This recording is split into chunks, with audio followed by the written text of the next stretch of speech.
आपण पापड भाजून घेणार आहेत। तेल न लावताच पापड भाजणार आहे इथे मी।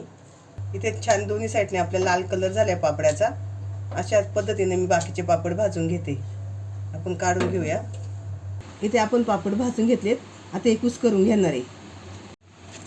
यामध्ये आपण कुस्करून घेणार आहे।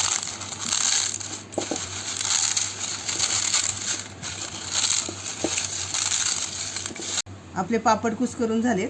त्यामध्ये कांदा, काकडी, टोमॅटो, एक हिरवी मिरची बारीक कापून घेतली आहे, कोथिंबीर, चाट मसाला, आमचूर पावडर, तुमच्याकडे आमचूर पावडर नसेल तर लिंबू पिळा, लाल मिरची पावडर, चवीनुसार मीठ।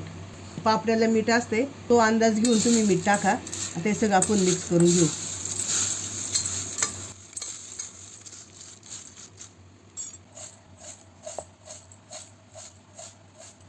आणि थोडेसे आपल्या शेवटी शेंगदाणे टाकायचे आणि पुन्हा एकदा मिक्स करून घ्यायचे।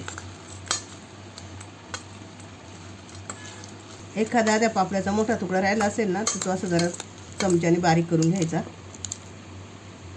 इथे आपला पापड चाट तयार झालाय।